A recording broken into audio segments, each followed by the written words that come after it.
Hello ladies and gentlemen, boys, girls, dogs, and cats, and welcome back to Calm Down Level Up. Today we are here again in World War II, for once. Jeez. We've been in modern day for a long time. It's good to be back. But anyways, boys, we've got a cool situation for you here today. Through Romania, I have formed the United Balkan Kingdoms, and basically we're just going to see how the world plays out if there's a giant, united, super strong Balkan country down in the south. How will this affect World War II? Probably a lot. Now, Drew Durnal is actually making the same video, except he formed it with Yugoslavia, so his should be slightly different. So you guys, after you watch this video, should definitely go check out his video and kind of compare and contrast the differences between how the world's turned out. Although his is just going to be one video, mine's actually going to be a three-parter because that's kind of how I do things over here. So this will be a little mini-series you see in between All States Independent and some other videos. But mates, before we get started, I just hit 20k. I know you guys all know that already, but we're not done celebrating. I have a couple more videos coming out to celebrate 20k. And, drumroll please,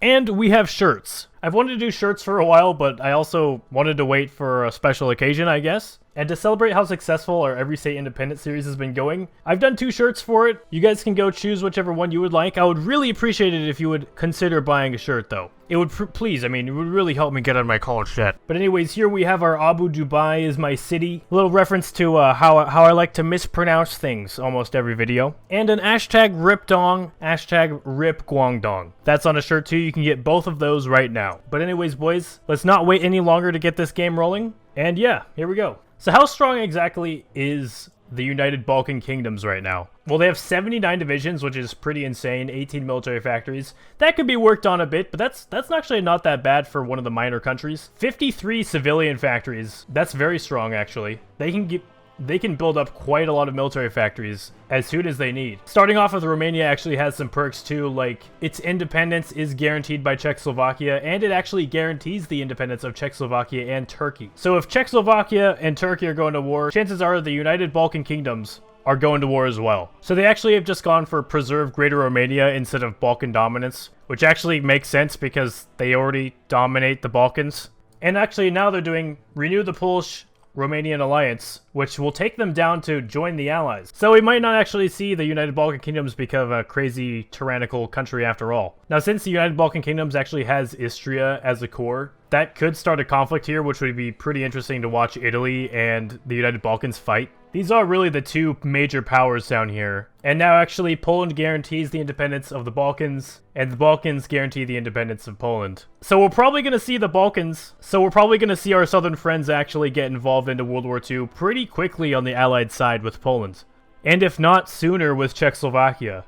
And France is supporting the right. We might actually see a France that's in the Axis. And actually, surprisingly so, nationalist Spain is winning the Civil War. I know that's crazy. I know they never win the Civil War anymore, but they have taken Madrid. They're on their way to Barcelona. And they've taken well over 70% of the whole of Spain. Yeah, France is even sending volunteers to fight alongside German and Italian volunteers to help the nationalists. Oh my god. Holy shit. Look at this faction. Cordon Sanitaire? Is that what that is? Poland, Czechoslovakia, and of course, the Balkans have formed a great, I guess, democratic axis of doom. They are sandwiched in between the communists and the fascists, and with France going fascist. That really could change and put the axis in a really strong position. But hey, our centrist friends over here could possibly do really well and actually fight off the Axis. We'll have to see what happens with Hungary and Austria, but if Austria refuses Germany and Hungary for some reason doesn't join the Axis, we could see Cordon Sanitaire, I believe I'm saying that right, do really well. So it looks like Japan's actually gone down non-aligned, which is pretty interesting. I like it when they do that because, I mean, it looks cooler. Their country turns an even whiter white. And Japan is actually preparing to have war with the Soviet Union. Oh, that's not good though. Czechoslovakia is going left. That could definitely break up our fun little faction over here. Well, there goes Italy joining the Axis. That's actually pretty early. Only 9% world tension. Usually Italy joins during the invasion of France, but that does just reaffirm that Italy will be standing by Germany, and there's going to be quite a front between these 2 factions. It's been a year and already 60% of the populace of France is fascist. They're really ready to just kickstart this new French Reich. Uh-oh. Canada, you're going down a scary path here. Burn the royal portraits. Canada's probably going to be communist and might go towards the Comintern. while the Balkans are even now guaranteed by England and France. So the Western powers do really like the Balkans. I'm surprised that France does, because I'm thinking that France is going to want to join the Axis and then eventually have to fight them. And there's the Civil War. Nationalist France declared war on France. There he is. There's Philip. And France was already annexed. The Civil War lasted like a couple weeks. Unlike Spain's Civil War, which lasts years, usually. France still guarantees the Balkans, though, which is interesting. So Fascist France can actually go down 3 directions here. They can do France first, which they create their own fascist faction. They can woo Italy, which Italy will then leave the Axis and join France in a French-Italian Axis. Or, of course, join the Axis with Germany, which would put Germany, France, and Italy all at the same team. And it looks like Anschluss was successful. Germany is actually justifying by demanding the Sudetenland. Alright, the first of our new faction will be tested by the Axis. And they refused. Czechoslovakia. Oh my god, the Axis are already at war with the Balkan faction. And the United Balkans have taken bits of Austria. Czechoslovakia even pushed a little bit into Germany. And Poland is having a little bit of a hard time up there. But that's the usual. Battles in and around Austria actually are starting to look kind of bad for the Balkans and their friends. It looks like the only way they're going to survive is if they get some support from some of the countries around them. Northern Yugoslavia, like Slovenia and Croatia, are following pretty fast.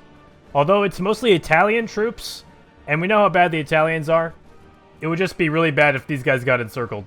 Now in casualties, actually, our Balkan friends are losing quite a lot of men, whereas the Axis, that's a lot, but I mean it could be a lot worse. Well, but it looks like the United Balkan Kingdoms will not be a kingdom for very much longer. The Axis has destroyed them pretty fast, and it looks like there's going to be a very strong Axis this game. One thing that might be cool is if the Balkans get puppeted instead of annexed, or if their government just gets changed. They could actually just switch to being an Axis member, because they have cores in all of these states. Poland is almost dead. Czechoslovakia is actually the one that has held the longest. Although I think the Balkans have started to hold this wall over here fairly well, over in Bulgaria and Romania. But eventually the Axis are going to hit from the top as well through Poland and Czechoslovakia, and are going to be able to come straight down. There goes the Czechs. They've capitulated first. Poland has now capitulated. And now it's all down to the one we've all been anticipating. Wow, I have never seen a country just collapse so fast. I think it's because we're running speed 5, and I don't get to usually run speed 5. And all of Germany's tanks. That was quick. Well, German Reich took 38 states, Italy took 14. Czechoslovakia and Poland were both annexed, and the Greater Balkan Empire was actually puppeted. But I don't think it's really that much of an empire anymore. Its capital is Crete, so that's interesting.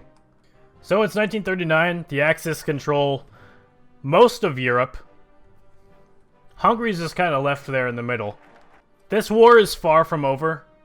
We're going to see a lot more with France, the Allies, and the Comintern still get involved in this war. The Balkans are already destroyed, which was kind of the basis of this whole series. But you never know what will happen. They still have cores on all of those states. So if the Axis start to lose, these countries might actually come back. But anyways, I think this will probably be roughly a 3-parter, so if you enjoyed this video, make sure you hit like, favorite, and subscribe if you guys are new. The next episode will come out sometime this week, and then the third and final episode will come out shortly following it. Thanks again, Drew Durnall, for doing this video with me. I highly appreciate it. So if you like this video, make sure to hit like, favorite, subscribe if you guys are new, and I'll see you guys all next time. Peace.